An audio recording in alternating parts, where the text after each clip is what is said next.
শ্রীমদ্ ভগবদ গীতা যথাযথ সপ্তদশ অধ্যায় 17 অধ্যায়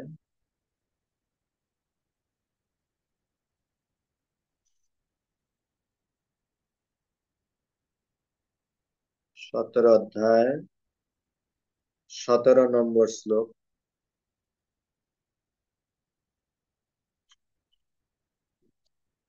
17 অধ্যায়ের 17 নম্বর শ্লোক আপনারা ভগবদ গীতা দেখুন।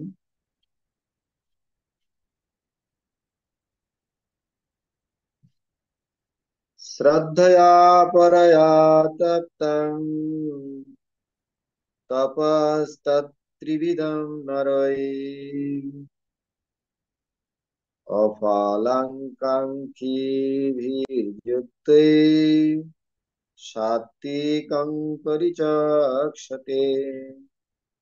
श्रद्धया परया तप्तं परतपस्तत्त्रिविधं नरै अफलाकाङ्क्षिभिर्युक्ते सात्विकं परिचक्षते।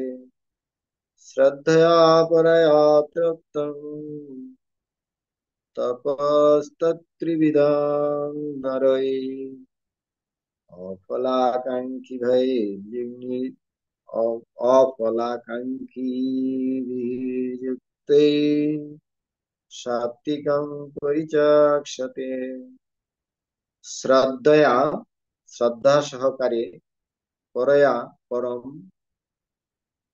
তপ্তম অনুষ্ঠিত, তপ তপস্যা, তত্তা ত্রিবিধম ত্রিবিধ, নরই মানুষের দ্বারা, অফলা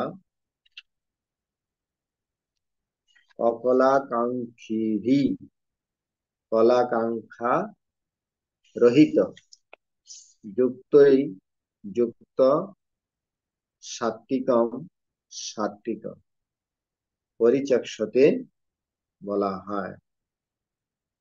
প্রভুপাদ কৃত অনুবাদ। ফলাকাঙ্ক্ষা রহিত মানুষের দ্বারা পরম শ্রদ্ধা সহকারে অনুষ্ঠিত ত্রিবিধ তপস্যাকে সাত্বিক তপস্যা বলা হয়। আজকে আমাদের আলোচ্য বিষয় 3 প্রকার তপস্যা: সাত্বিক তপস্যা, রাজসিক তপস্যা এবং তামসিক তপস্যা। এই সাত্বিক তপস্যা প্রভুপাদ বলছেন যে ফলের আকাঙ্ক্ষা রহিত হয়ে মানুষেরা পরম শ্রদ্ধা সহকারে যখন অনুষ্ঠিত কোনো সহকারে যজ্ঞ অনুষ্ঠিত করেন, সেরকম ত্রিবিধ তপস্যাকে সাত্বিক তপস্যা বলা হয়। এবার আমাদের রাজসিক তপস্যা। সৎকারমান পূজার্থম তপদম্ন চৈব যৎ ক্রিয়তে তদিহ প্রুক্তম রাজসম চলমধ্রুবম। শ্রদ্ধা, সম্মান ও পূজা লাভের আশায় দম্ভ সহকারে যে তপস্যা করা হয় তাকেই এই জগতে অনিত্য অনিশ্চিত রাজসিক তপস্যা বলা হয়। শ্রদ্ধা, সম্মান ও পূজা লাভের আশায় দম্ভ সহকারে যে তপস্যা করা হয় তাকে এই জগতে অনিত্য বা অনিশ্চিত রাজসিক তপস্যা বলা হয়। ছিল প্রভুপাদ কৃত তাৎপর্য। অনেক সময় তপশ্চর্যার আচরণ করা হয় মানুষকে আকৃষ্ট করার জন্য এবং অন্যের কাছ থেকে সম্মান, শ্রদ্ধা ও পূজা লাভের জন্য। রাজসিক মানুষেরা তাদের অধস্তনদের কাছ থেকে পূজা আদায়ের বন্দোবস্ত করে, তাদের দ্বারা নিজেদের পদধৌত করতে এবং সম্পদ দান করতে বাধ্য করায়।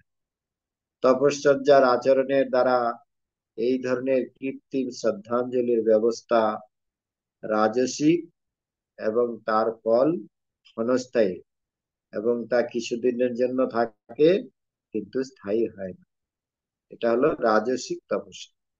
রাজসিক তপস্যা হচ্ছে কোনো পূজা লাভের আশায় এবং অন্যের কাছ থেকে সম্মান এবং শ্রদ্ধা পূজা লাভের আশার জন্য যে তপস্যা করা হয়। আর তারা কি করে? তাদের নিজেদের পদধৌত করতে এবং সম্মান দান করতে বাধ্য করা। হুম?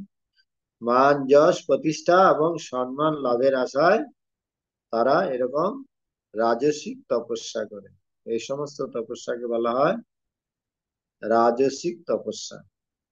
এইরকম তপস্যা লোক দেখানো তপস্যা, যে তপস্যা আচরণের দ্বারা এই ধরনের কৃত্রিম শ্রদ্ধাঞ্জলির ব্যবস্থা রাজসিক এবং তার ফল ক্ষণস্থায়ী এবং কিছুদিনের জন্য থাকে এবং কিন্তু স্থায়ী হয় না। এবার তামসিক তপস্যা কি বলা হচ্ছে? মোর গ্রাহেণাত্মনো যৎ পীড়য়া ক্রিয়তে তপ পরস্যে তৎসাধনার্থং বা তত্তামসমুদারিতম। মূঢ়চিত আগ্রহের দ্বারা নিজেকে পীড়া দিয়ে বা অপরের বিনাশের জন্য যে তপস্যা করা হয় তাকে তামসিক তপস্যা বলা হয়। মূঢ়চিত, মূঢ়চিত মানে বুদ্ধিহীন ব্যক্তি, যারা ভগবানের বিধিবিধানের জন্য করে না, তারা নিজের শরীরকেও কষ্ট দেয় এবং অন্যকেও কষ্ট দেওয়ার জন্য তপস্যা করে। এগুলো তামসিক তপস্যা। তারা নিজেদের পীড়া দেয় এবং অপরের বিনাশের জন্য যে তপস্যা করা হয় তাকে বলা হয় তামসিক তপস্যা। প্রভুপাদ তাৎপর্য বলছেন, নির্ভূত তপস্যার অনেক দৃষ্টান্ত রয়েছে। যেমন হিরণ্যশিবু, যে অমরত্ব লাভ করে দেবতাদের হত্যা করার জন্য তপস্যা করেছিল। হিরণ্যশিবু তপস্যা করেছিলেন কেন? কঠোর তপস্যা করেছিলেন। তার দেহ ক্ষয় হয়ে গিয়েছিল, উইয়ের ঢিবিতে আচ্ছাদিত হয়েছিল, কিন্তু তার তপস্যার উদ্দেশ্য ছিল সে অমর হতে চাইছিল। হম কেন অমর হতে চাইছিল? সে অমর হয়ে দেবতাদের উৎপীড়ন করার জন্য, দেবতাদের বিনাশ করার জন্য। এমনকি তার তপস্যার উদ্দেশ্য ছিল সে ভগবানকেও হত্যা করবে। এরকম হচ্ছে তাদের তামসিক তপস্যা। যে সে ব্রহ্মার কাছে এইসব প্রার্থনা করেছিল, কিন্তু পরিণামে পরমেশ্বর ভগবানের হাতে সে নিহত হয়েছিল। অসম্ভব কোনো কিছু লাভের আশায় যে তপস্যা করা হয় তা অবশ্যই তামসিক। এই তপস্যাকে বলা হয় তামসিক। যে তপস্যা নিজেরও পীড়াদায়ক এবং অন্যদেরকেও পীড়া দান করে। সে ব্রহ্মার কাছে হিরণ্যকশিপু সে বর লাভ করেছিলেন। এই তপস্যায় ব্রহ্মাকে সন্তুষ্ট করে ব্রহ্মা বাধ্য হয়ে তাকে বর দিয়েছিলেন। কি বর দিয়েছিলেন? যে তাকে কোনো মানুষ, পশু, কোনো দেবতা কেউ তাকে হত্যা করতে পারবে না। কেউ তাকে দিনে মারতে পারবে না, রাত্রে মারতে পারবে না। আকাশে নয়, মাটিতে নয়, জলে নয়, স্থলে নয়। এরকম ভাবে বিভিন্ন রকম সে বর প্রার্থনা করে সে ভাবছিল যে আমি অমর হয়ে গেছি। যখন সে এরকম তপস্যায় সিদ্ধি লাভ করলো তামসিক ভাবে, তখন সে দেবতাদের প্রতি এবং সমস্ত হম জীবের প্রতি সে উৎপীড়ন করতে শুরু করলো। এগুলি হচ্ছে তামসিক তামসিক তপস্যা। আমরা দেখতে পাচ্ছি যে বৃকাসুর, বৃকাসুর এরকম তপস্যা করেছিল, যে তপস্যার দ্বারা সে নিজের শরীরের মাংস কেটে কেটে যজ্ঞে অর্পণ করছিল এবং অন্তিমে যখন তপস্যায় সফল হচ্ছিল না, সে তখন সেই ধারালো অস্ত্র দিয়ে তার শিরচ্ছেদ করে যজ্ঞে অর্পণ করতে যাচ্ছিল। তখন শিবের প্রার্থনা করেছিল তখন শিব তার তপস্যায় তখন তাকে বর দিতে বাধ্য হয়েছিলেন। কি বর দিয়েছিলেন? যে আমাকে এমন বর দিন, আমি কারো মাথায় যখন হাত দেবো সে ভস্ম হয়ে যাবে। তো এরকম হচ্ছে আসরিক তপস্যা, যে নিজের শারীরিক পীড়াদায়ক হয় এবং অন্যকেও কষ্ট দেওয়ার জন্য এসব তপস্যা করে। তো এসব ঘটনা ভাগবতে বর্ণনা করা হয়েছে। তো আজকে আমরা জানতে পারলাম যে তিন প্রকার তপস্যা আছে: সাত্বিক তপস্যা, রাজসিক তপস্যা এবং তামসিক তপস্যা। তো আমরা আজকে একটু নবদ্বীপ ধাম সম্বন্ধে, মায়াপুর সম্বন্ধে আরেকটু আলোচনা করব, পাঠ করব। আপনারা শ্রবণ করবেন 5 মিনিট। জয় নবদ্বীপ মন্ডল পরিক্রমা কি জয়। তো শ্রী নবদ্বীপ পরিক্রমা,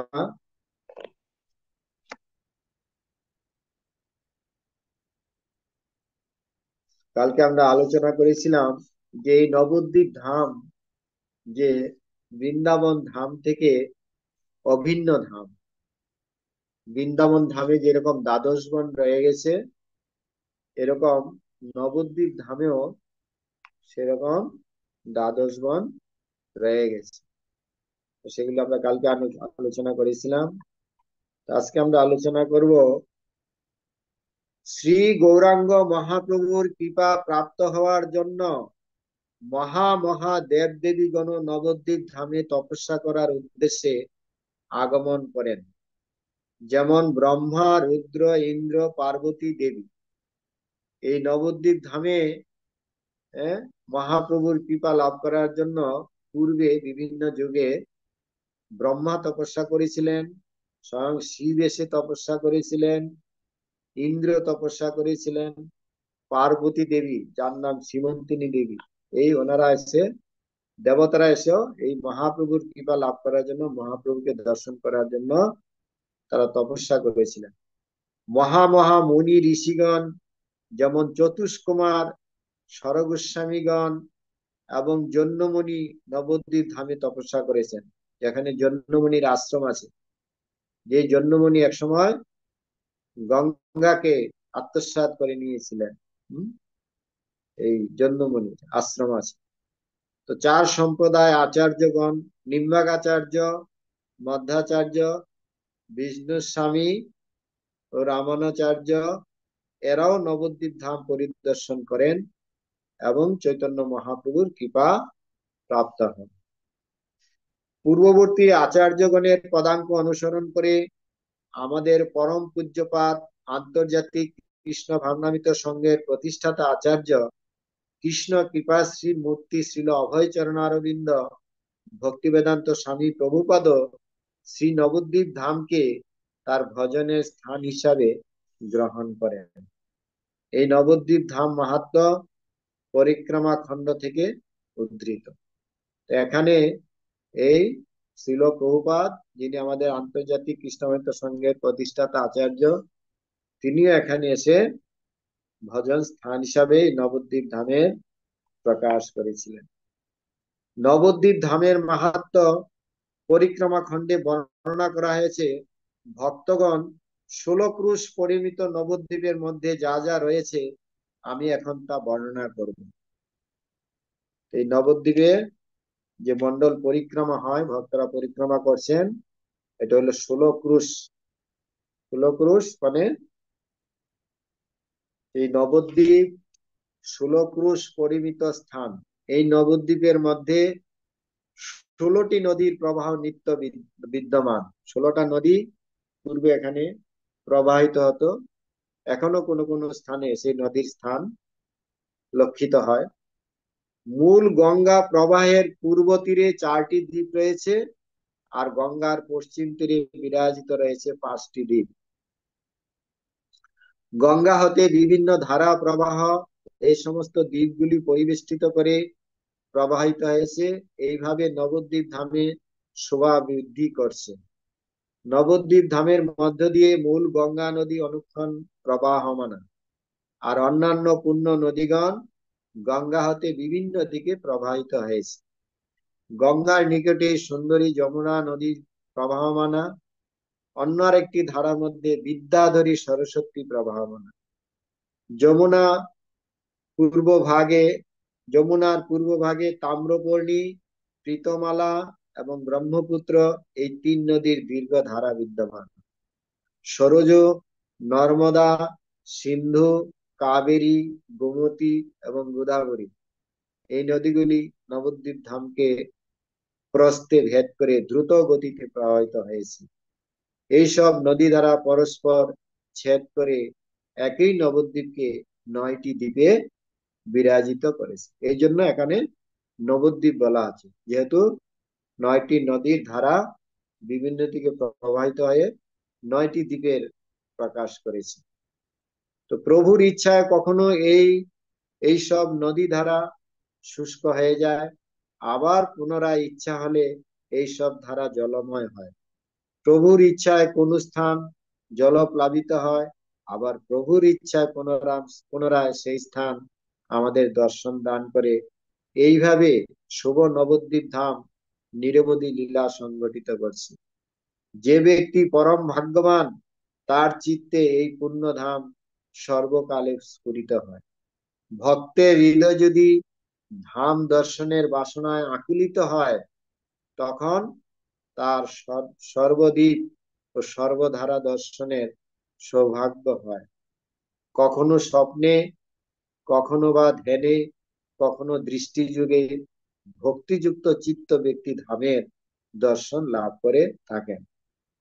গঙ্গা ও যমুনার মধ্যবর্তী স্থানে যে দ্বীপ বিদ্যমান, সর্বশাস্ত্রে সেই দ্বীপকে অন্তর্দ্বীপ বলে অভিহিত করা হয়। এই অন্তর্দ্বীপ হচ্ছে মায়াপুর ধাম বা যোগপীঠ ধাম। এই অন্তর্দ্বীপের মধ্যে মায়াপুর নামক পীঠ রয়েছে, যেখানে শ্রী চৈতন্য মহাপ্রভু জন্মগ্রহণ করেছেন।